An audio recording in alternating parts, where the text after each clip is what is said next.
Dear students, कैसे हो सब।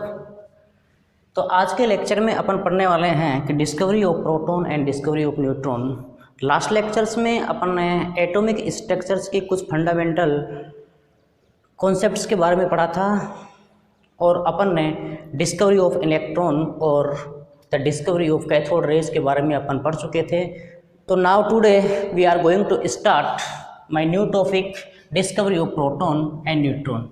देखिए, डिस्कवरी ऑफ प्रोटॉन तो सबसे पहले एक गोल्डस्टाइन नाम के साइंटिस्ट ने गोल्डस्टाइन नाम के साइंटिस्ट ने एक एक्सपेरिमेंट किया और उस एक्सपेरिमेंट में जो experiment cathode ray discharge tube के लिए किया गया था, सेम उस एक्सपेरिमेंट में कुछ उन्होंने चेंजेस किए। वो क्या अपन समझते हैं। This is cathode ray discharge tube, this is cathode ray discharge tube. Okay, here this is cathode and here this is anode. It is vacuum pump and cathode जो निगेटिव पोल से अटैच होता है और ये एनोड जो battery के positive पोल से generate होता है या अटैच होता है। ओके, इसको अपन इस टाइप से ऐड कर सकते हैं। This is cathode. बट अब की बार गोल्डस्टाइन ने जो इसमें थोड़ा सा चेंजेस किया वो ये किया कि जो कैथोड काम में लिया गया था वो परफोरेटेड कैथोड था। Perforated cathode. What does it mean perforated cathode? It contains some small tiny size holes and this is anode और ये पूरा का पूरा प्रैक्टिकल हाई वोल्टेज और लो प्रेशर पर ही किया गया था, जैसा कि अपन ने cathode ray discharge experiment tube में अपन पढ़ चुके थे। ओके, अब यहाँ ये वैक्यूम पंप है जिसके कारण से इस कैथोड रे ये जो डिस्चार्ज ट्यूब है उसके अंदर का प्रेशर एडजस्ट किया जाता है और यहाँ पर उन्होंने प्रोटॉन की डिस्कवरी की। यहाँ पर इन्होंने कोई गैस भरी। सपोज अगर प्रोटॉन जनरेट होगा तो हाइड्रोजन गैस से होगा। ओके, तो यहाँ पर उन्होंने हाइड्रोजन गैस भरी। ये परफोरेटेड कैथोड है, इसका मतलब इस कैथोड की जो प्लेट है उसमें छोटे छोटे बिल्कुल होल्स बने हुए हैं। जैसे ही ये एक पूरा सेटअप हुआ, जैसे ही गोल्डस्टाइन ने क्या किया इस प्रैक्टिकल या इस एक्सपेरिमेंट को परफॉर्म करने के लिए, जैसे ही उन्होंने हाई वोल्टेज और लो प्रेशर पर करंट सप्लाई किया, जब इस कैथोड रे डिस्चार्ज ट्यूब में हाई वोल्टेज और लो प्रेशर पर जब उन्होंने करंट सप्लाई किया तो उन्होंने ये नोटिस किया कि यहाँ से, क्योंकि अपन पहले डिस्कस कर चुके हैं कि यहाँ से कैथोड से एनोड की ओर जाने वाली जो रेज हैं उनको अपन कैथोड रेज बोलते हैं। बट इसी के साथ साथ में इस कैथोड के पीछे की ओर कुछ रेज निकलती है, उनको अपन एनोड रेज बोलते हैं। इस कैथोड के पीछे की ओर जो परफोरेटेड ट्यूब कैथोड है, ये होल्स बने हुए हैं, इनसे कुछ रेज निकलती है, उनको अपन एनोड रेज बोलते हैं। ओके, एनोड रेज बोलते हैं। तो इसी रेज के बेस पर, इस ट्यूब में भरी हुई गैस के करैक्टर्स के बेस पर गोल्डस्टाइन ने प्रोटॉन की डिस्कवरी की। तो अपन इन पॉइंट्स को कैसे लिख सकते हैं? प्रोटॉन और anode raise was discovered by Goldstein. Number 2 देखे, एनोड जिनको अपन कैनाल रेज भी बोलते हैं। Canal rays are affected by electric और magnetic field.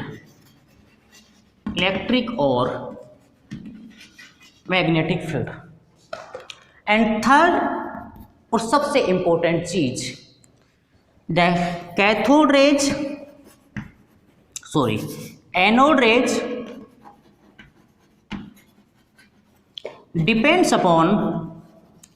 depends upon the nature of gas the nature of gas present in discharge tube present in discharge tube. Okay, it was proved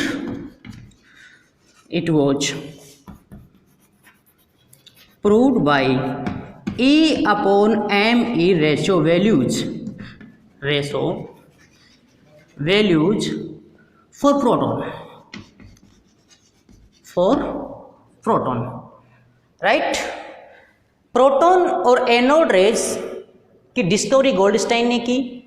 उन्होंने जब high voltage और low pressure पे electric current supply किया तो इस perforated के cathode के पीछे से कुछ रेडिएशंस निकली, उनको उन्होंने एनोड रेज नाम दिया।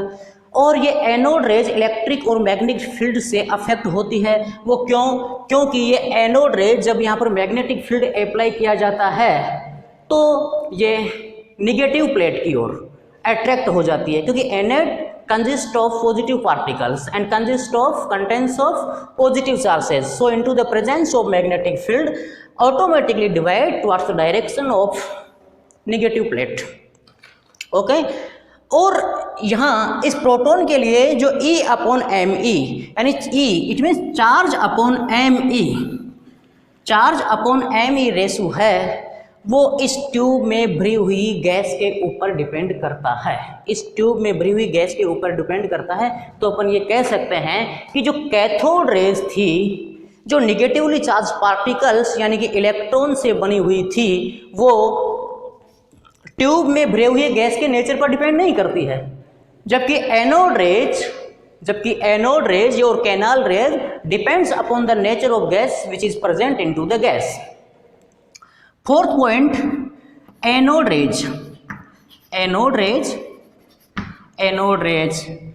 Travel in straight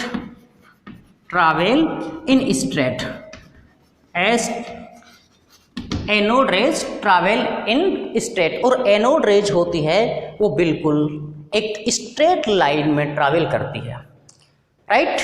clear point. अब देखिए इसमें डिस्कवरी, प्रोटॉन की डिस्कवरी का इसके साथ में क्या रिलेशन है। जब गोल्डस्टाइन ने इस कैथोड रेज एक्सपेरिमेंट ट्यूब या कैथोड रेज डिस्चार्ज ट्यूब में गैस को, हाइड्रोजन गैस काम में ली, गैस लिया, अपन कोई भी गैस काम में ले सकते हैं। जब हाइड्रोजन गैस काम में ली तो जो जनरेटेड है हाइड्रोजन गैस काम में लेने से, यानी हाई वोल्टेज और लो प्रेशर अप्लाई करने से, यानी अप्लाइंग, इसको मैं लिख देता हूँ outline diagram, applying high voltage hydrogen gas से कुछ बहुत ही lightest particle, positively charge lightest particle जिनको अपन बोलते हैं प्रोटॉन, इनका जनरेशन हुआ। प्रोटॉन यानी कि ये होंगे positively charged lightest particle, okay. जब हाइड्रोजन गैस को फिलअप किया गया cathode rays discharge experiment tube में, जब हाइड्रोजन से अपन ये जानते हैं कि हाइड्रोजन से प्रोटॉन जनरेट होता है after the emission of electron, after the removal of electron, तो उन्होंने जो ये पॉजिटिवली चार्ज पार्टिकल्स इमिट हुए, क्योंकि ये canal rays are consist of the positively charge particles known as proton, और जब इनका E अपॉन ME, इनके लिए चार्ज अपॉन ME को कैलकुलेट किया गया तो ये पाया गया कि उसकी वैल्यू प्रोटॉन से रिजेंबल करती है, उसकी वैल्यू प्रोटॉन के बराबर आती है। तो अपन ये कह सकते हैं कि हाइड्रोजन गैस को इसमें लेने पर यहाँ से कुछ पॉजिटिवली चार्ज पार्टिकल्स जो जनरेट होते हैं वास्तव में वो ही प्रोटॉन होते हैं। और अपन ये जानते हैं कि proton is an fundamental particle of an atom, electron is also an fundamental particle of an atom. What does it mean, the fundamental particle of an atom? That each element, each atom consists of proton, electron and neutron. Whether the source of the elements may be, यानी कि किसी भी atom और element का source कुछ भी हो, वो एलिमेंट या तो नेचुरल सोर्स से आया हो या आर्टिफिशियल सोर्स से आया हो, अलग अलग टाइप की कोई सी भी रिएक्शन हो, उनमें से यदि उस एलिमेंट के प्रोटॉन और इलेक्ट्रॉन की बात करें तो वो प्रोटॉन और इलेक्ट्रॉन ऑलवेज सेम नेचर में होंगे। समझ रहे हो नहीं? जैसे हाइड्रोजन गैस का इवोल्यूशन अपन देखें तो आप जानते हैं एसिड के अंदर मेटल डाल दीजिए, हाइड्रोजन गैस का इवोल्यूशन होगा। नेचर के अंदर हाइड्रोजन गैस प्रेजेंट होती है तो उसका आप एनालिसिस कर लीजिए। ओके, तो आप चाहे केमिकल रिएक्शन से चाहे नेचुरल से कहीं से भी आप हाइड्रोजन एटम को उठाइए और उनके प्रोटॉन्स और इलेक्ट्रॉन्स की डिस्कवरी किए, वो दोनों ही आपस में फिजिकल और केमिकल प्रॉपर्टीज में सेम होंगे। तो अपन ये कह सकते हैं कि प्रोटॉन और इलेक्ट्रॉन किसी भी एटम के फंडामेंटल पार्टिकल होते हैं। क्लियर पॉइंट यहाँ तक? तो proton was discovered by Goldstein on the basis of cathode rays discharge experiment tube. Canal rays और anode rays always travel into the straight, and unlike the cathode rays, the anode rays depends upon the nature of the gas present into the cathode ray discharge tube. It is proved by the charge upon mass ratio for the gas for the matter. Okay, clear point? Now discovery of neutron. Very simple, very simple.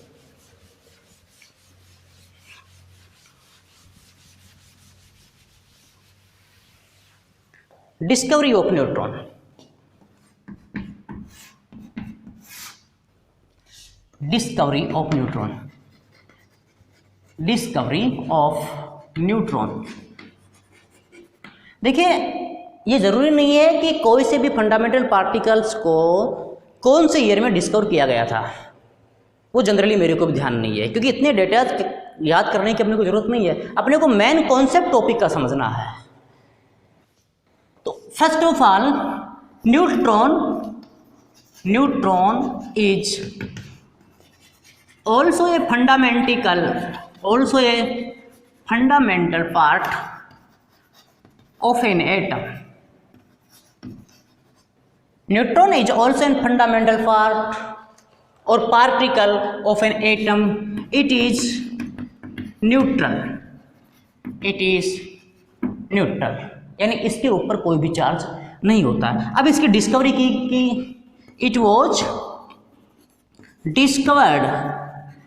It was discovered by Chadwick in 1932. It was discovered by Chadwick in 1932. Okay, वो कैसे? By bombarding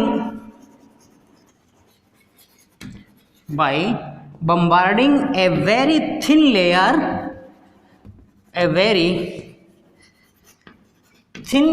of beryllium.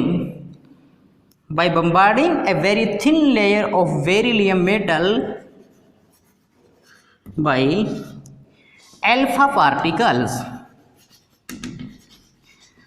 1932 में जब Chadwick ने एक beryllium metal या फिर एक beryllium की बहुत ही थिन लेयर के ऊपर जब एल्फा पार्टिकल्स की बम्बार्डिंग की, तो उन्होंने ये देखा कि बम्बार्डिंग के बाद में उस थिन लेयर से कुछ न्यूट्रल पार्टिकल्स इमिट होते हैं, जिनको उन्होंने न्यूट्रॉन नाम दिया। और ये कैसे पता लगाया उन्होंने कि ये न्यूट्रल है? जब इमिटिंग पार्टिकल्स के चारों ओर इलेक्ट्रिक और मैग्नेटिक फील्ड अप्लाई किया गया, तो ये उस इलेक्ट्रिक और मैग्नेटिक फील्ड की प्रेजेंस से अनअफेक्टेड रहे, यानी into the presence of electric और magnetic field these emitted particles could not divided. सीधी रेखा में ही चलते रहे, चाहे कितनी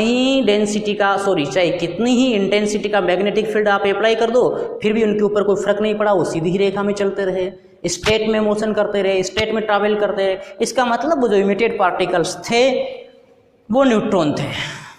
ओके, अब उन्होंने ये देखा कि जो इमिटेड पार्टिकल्स है उनका मास प्रोटॉन के मास से कुछ स्लाइटली ज़्यादा होता है। The emitted neutral particles known as neutrons are slightly heavier are slightly lightest than the proton mass. Okay, यानी प्रोटॉन मास के कंपैरिजन में इन न्यूट्रॉन का मास थोड़ा सा ज़्यादा होता है। इस बेस पे चैडविक ने इन न्यूट्रल पार्टिकल्स को न्यूट्रॉन्स नाम दिया। और ये न्यूट्रल होते हैं, इसका पता कैसे लगाया कि into the presence of electric और magnetic field this travel into the straight direction, this travel into straight, right.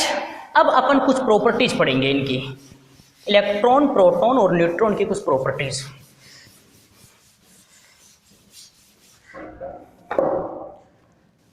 तब तक आप मेरे नोट्स को कॉपी कर लिए और कॉपी करने के बाद में इनको आप ध्यान से पढ़िए। वीडियो देखने के बाद एक बार आप एनसीईआरटी का जो कॉन्सेप्ट है उसको भी पढ़ लीजिए।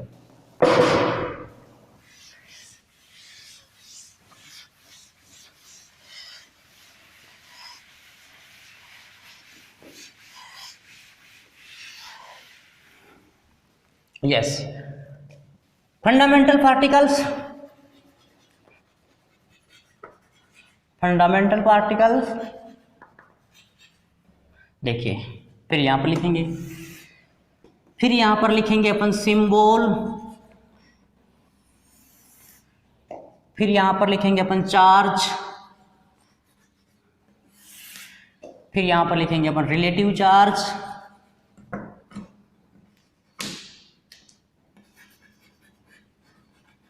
और लास्ट में मास।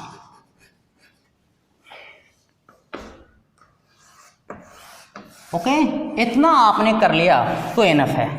इनको अच्छी तरह से पढ़ लीजिए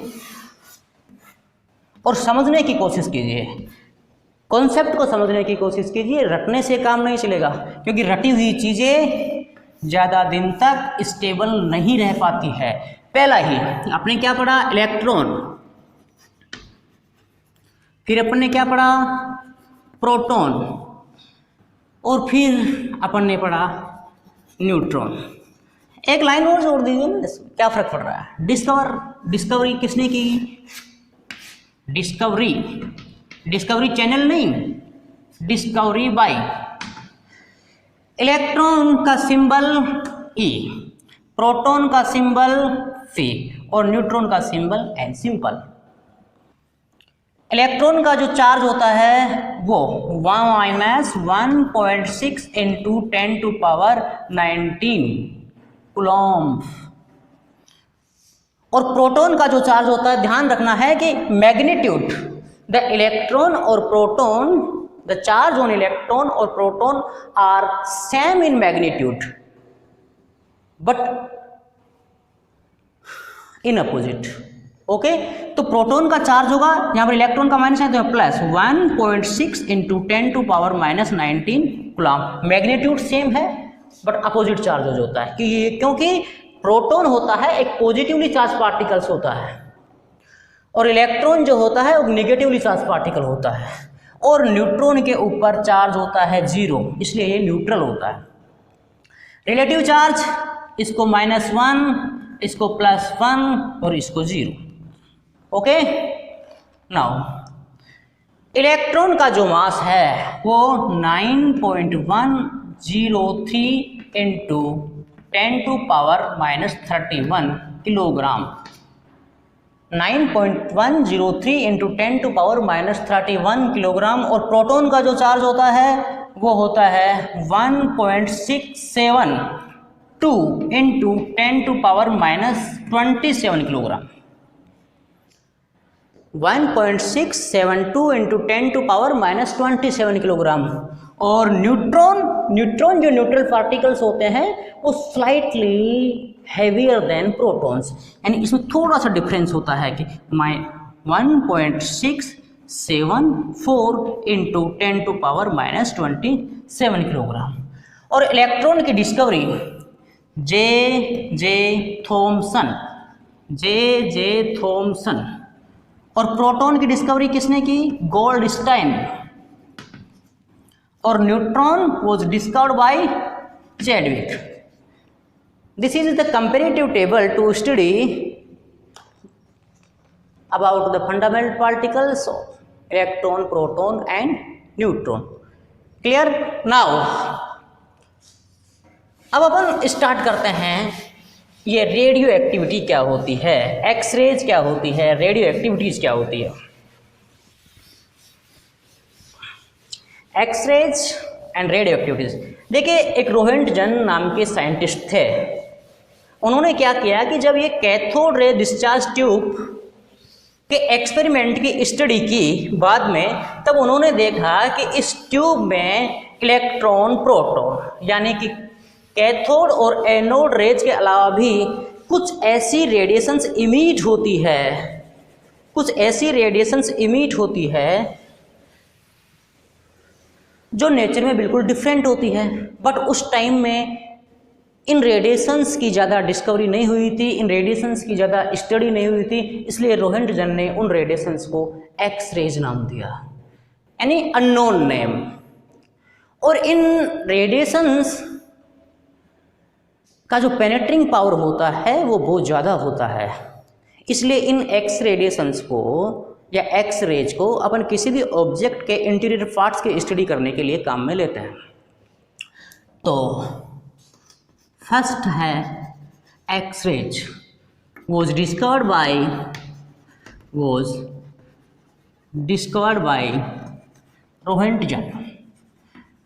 Roentgen on the basis of cathode ray discharge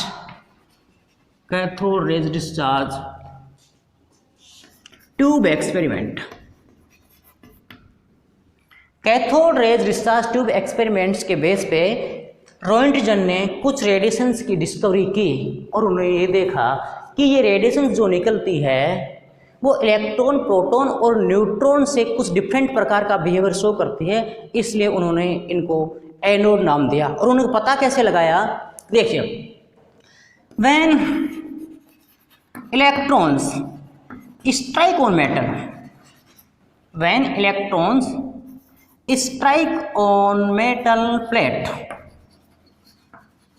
या मेटल, जब कैथोड रेज डिस्चार्ज ट्यूब में, जब कैथोड रेज जो इलेक्ट्रॉन्स की बनी हुई है या निगेटिवली चार्ज पार्टिकल्स की बनी हुई है, जब ये निगेटिवली चार्ज पार्टिकल्स एनोड की प्लेट के ऊपर स्ट्राइक होते हैं तो वहाँ से कुछ फ्लोरोसेंट नेचर की रेडिएशंस निकलती है या इमिट होती है, उन्हीं रेडिएशंस को रोएंटजन ने एक्स रेज नाम दिया। तो अपन कैसे लिख सकते हैं, when electrons strike on metal, कौन सी metal, anode, then some fluorescent nature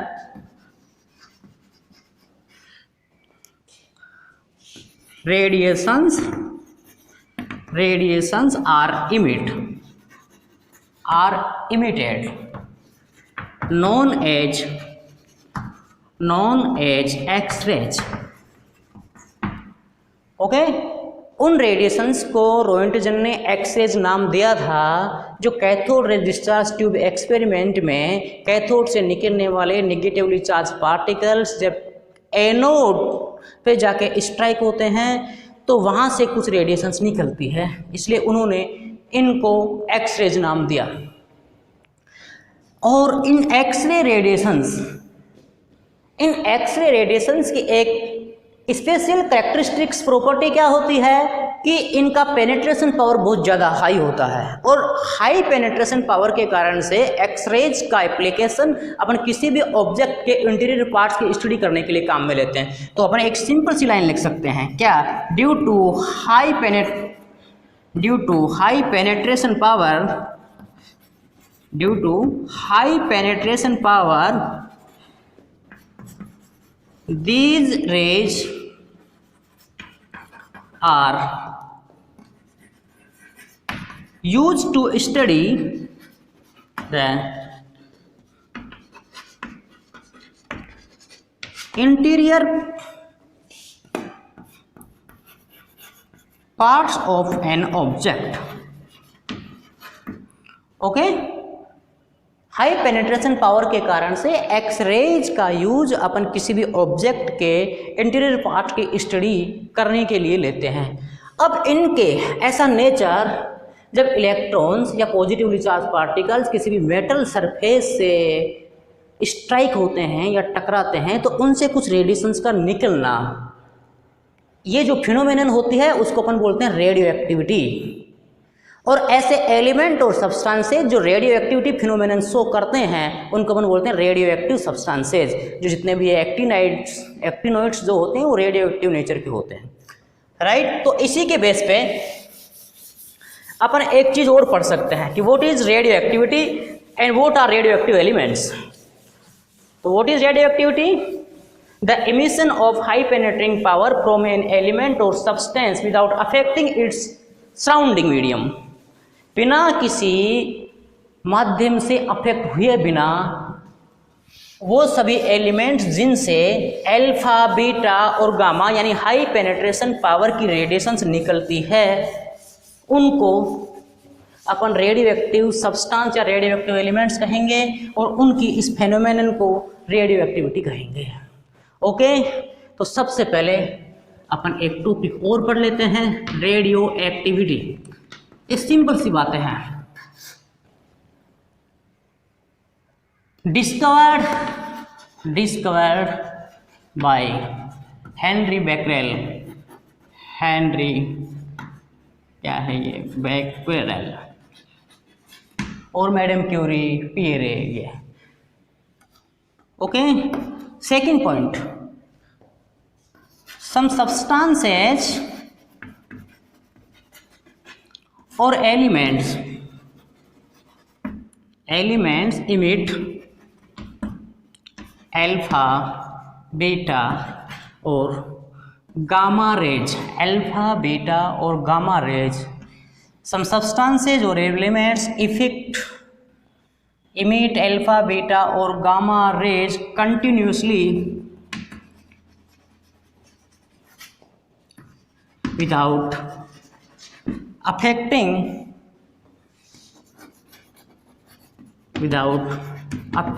its surrounding are known as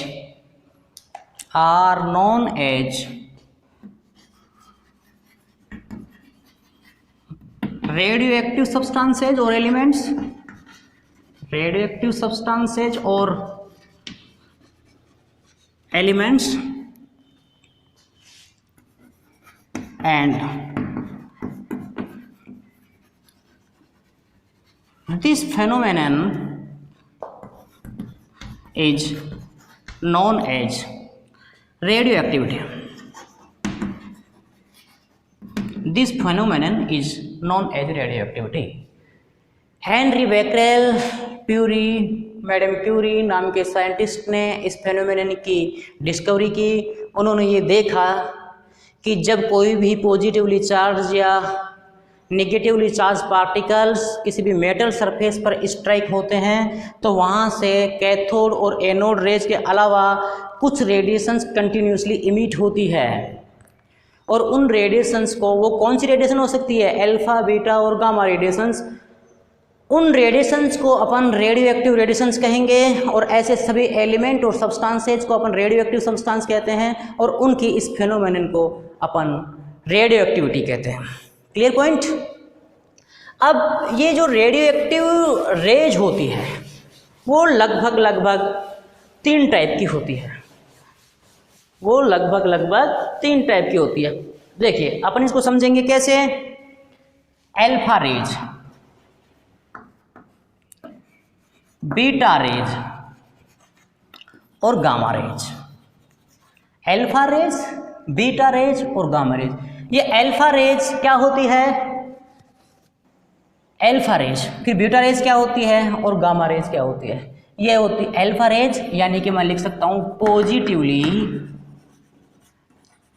charge particles, positively charged particles. Alpha rays जो होती है वो होती है पॉजिटिवली चार्ज पार्टिकल्स, और इसमें कितना positive 2He+4, 2He plus mass unit होती है +4 होती है, और चार्ज यूनिट होती है +2 होती है। और यदि ये रेडिएशंस, ये पॉजिटिवली चार्ज पार्टिकल्स 2 इलेक्ट्रॉन को एक्सेप्ट कर लेते हैं तो ये हीलियम न्यूक्लियस में कन्वर्ट हो जाते हैं, हीलियम गैस में कन्वर्ट हो जाते हैं। तो अल्फा रेडिएशंस या alpha rays are positively charge particles which contains the helium nucleus having the +2 charge and +4 mass unit charge. When the alpha particles accept 2 electrons, they convert into the helium gas having the +2 charge mass unit. Clear? अब beta rays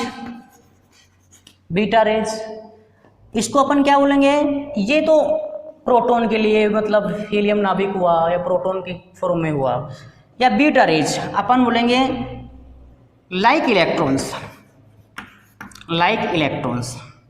और फिर ये क्या होगा, negatively charge particles. जो beta raise बनी हुई होती है वो निगेटिवली चार्ज्ड पार्टिकल से बनी हुई होती है, निगेटिवली चार्ज्ड पार्टिकल से बनी होती है, लाइक इलेक्ट्रॉन्स और निगेटिवली चार्ज पार्टिकल से बनी हुई होती है। और इनका जो चार्ज होता है, इनका जो मास होता है वो इलेक्ट्रॉन के समकक्ष ही होता है। और सबसे इम्पोर्टेंट चीज़ वो है गामा रेज, नो पार्टिकल्स। और गामा रेज में किसी भी प्रकार का कोई पार्टिकल नहीं होता है। इसका मतलब ये हो गया कि ये जो रेडिएशंस होती है वो न्यूट्रल होती है, ये रेडिएशन जो होती है वो न्यूट्रल होती है। क्लियर? तो gamma positively charge, beta negatively charge particle ion से बनी हुई होती है, और गामा रेज जो होती है जिनके ऊपर कोई भी चार्ज नहीं होता है, न्यूट्रल होती है, और इनमें कोई भी पार्टिकल्स नहीं होते हैं। अब एक सबसे इम्पोर्टेंट चीज वो क्या, कैसे? अब अपन मास की बात करें तो जो इलेक्ट्रॉन का मास होगा वो ये बीटा पार्टिकल्स या बीटा रेज के कंसिस्ट पार्टिकल्स का मास होगा। गामा रेज क्या होती है, यानी कोई भी न्यूट्रल रेडिएशंस, यानी रेडियो एक्टिविटी की फिनोमेनन में कोई भी ऐसी रेडिएशंस जो किसी भी प्रकार के पार्टिकल से मिलकर बनी हुई नहीं है, जिनमें सिर्फ न्यूट्रल पार्टिकल्स है, उन्हीं को अपन गामा रेज कहेंगे। तो अब सिंपल सी बात लिख सकते हैं कि नो पार्टिकल्स होता है, ये न्यूट्रल रेडिएशंस होती है। अब एक आयनाइजेशन पावर, सिंपल सी बात, आयनाइजेशन पावर, सबसे ज़्यादा आयनाइजेशन पावर किसका होगा? अल्फा रेज का, फिर बीटा रेज का, और फिर गामा रेज का। गामा रेज, अल्फा, बीटा और गामा। और सबसे इंपॉर्टेंट चीज वो क्या? Penetration power, order of penetration power of radio active radiations, penetration power. सबसे पहले गामा रेज का पेनेट्रेशन पावर, फिर बीटा रेज का पेनेट्रेशन पावर, और फिर अल्फा रेज का पेनेट्रेशन पावर। यदि अल्फा रेज का पेनेट्रेशन पावर 1 है तो बीटा रेज का पेनेट्रेशन पावर अल्फा रेज के पेनेट्रेशन पावर का 100 गुना ज़्यादा होगा, और गामा रेज का पेनेट्रेशन पावर अल्फा रेज के पेनेट्रेशन पावर से 10,000 टाइम्स ज़्यादा होगा। आपकी एनसीईआरटी में ये 1000 लिखा हुआ है, आप इसको कंफर्म कर लीजिए, आप एक बार गूगल सर्च करके। ये मेरे हिसाब से गामा रेज का जो पेनेट्रेशन पावर है वो 10,000 है। Clear points? तो आयनाइजेशन पावर का ऑर्डर ये होता है और पेनेट्रेशन पावर का ऑर्डर। अब ये देखिए कि गामा रेडिएशंस का पेनेट्रेशन पावर इतना ज़्यादा होता है कि वो अपनी बॉडी के लिए भी बहुत हार्मफुल हो सकती है। तो अपने को जितनी भी रेडियो एक्टिविटी मीडियम है उनसे बच के रहना चाहिए, क्योंकि वहाँ पर से अल्फा, बीटा और गामा रेडिएशंस की इमिशन होता रहता है। और गामा रेडिएशंस जो होती है वो इतनी ज़्यादा पेनेट्रेट होती है कि अपनी बॉडी में अपनी स्किन को पेनेट्रेट करके वो अपने पार्ट्स को डैमेज कर सकती है। ओके, नाउ एटॉमिक मॉडल, ये अपना क्लियर हो गया। Henry Becquerel, radioactivity, emit Rutherford found that energy particles are neutral in nature, not consist of particle. Okay clear. अब अपन एक चीज पढ़ेंगे, वो क्या? Atomic models, atomic model, various atomic models.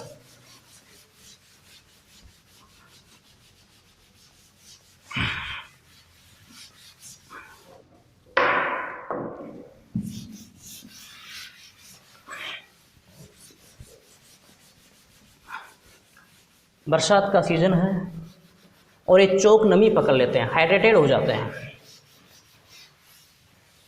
तो इसलिए इसके ऊपर ज़्यादा फ्रिक्शन लगता है तो बोर्ड चिप के ऊपर ये चौक चिपक जाते हैं, इसलिए थोड़ा ज़्यादा टाइम लगता है, ज़्यादा ताकत लगानी पड़ती है बोर्ड को साफ करने के लिए, इसलिए अपना टाइम भी वेस्ट होता है। एटॉमिक मॉडल्स, और इसमें पहला है अपना जे थॉमसन का एटॉमिक मॉडल। जो पहला ही मॉडल है जे थॉमसन्स एटॉमिक मॉडल, जे थॉमसन्स एटॉमिक मॉडल। तो देखो जे थॉमसन ने क्या किया था, उन्होंने एक हाइपोथेटिकल कॉन्सेप्ट ये दिया कि एटम जो होता है वो बिल्कुल स्फेरिकल शेप होता है, बिल्कुल स्फेरिकल शेप होता है, दिस लाइक दिस। एंड जो ये फिल्म है, इसको अपन बोलते हैं फिल्म, उसको थॉमसन ने पॉजिटिव चार्ज कहा। तो यानी कि ये पॉजिटिव चार्ज इज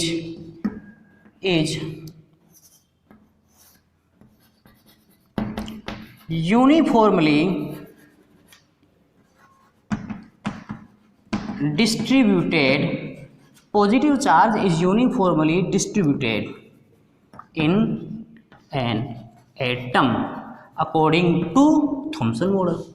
और उन्होंने ये भी कहा कि इस पॉजिटिव चार्ज में जो सीड टाइप की जो स्ट्रक्चर्स हैं, जो एम्बेडेड, तो उन्होंने ये कहा कि जो एम्बेडेड यानी कि इस पॉजिटिवली चार्ज यानी फल में जो धसी हुई स्ट्रक्चर्स हैं, embedded structures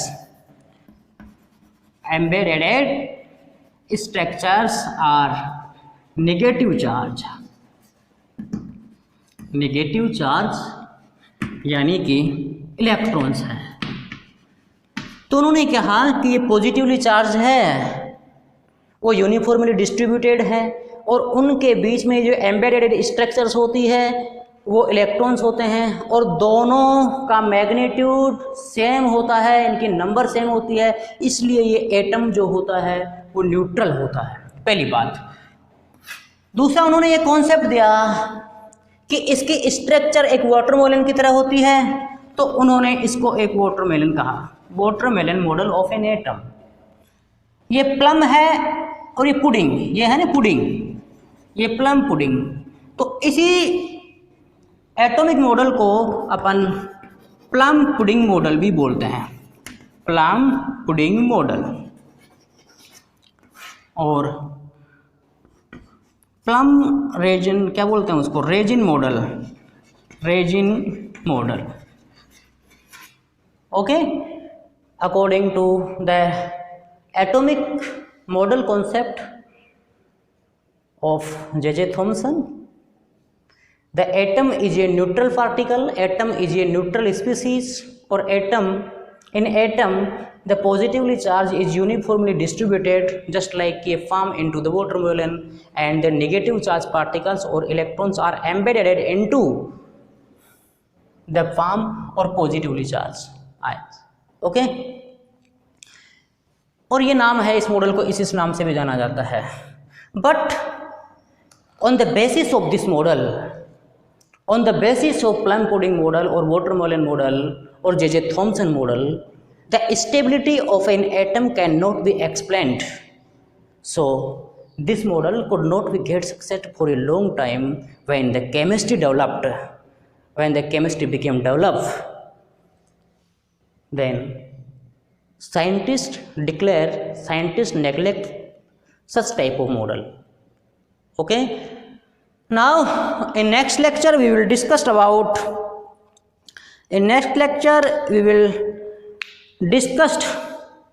the Rutherford atomic model.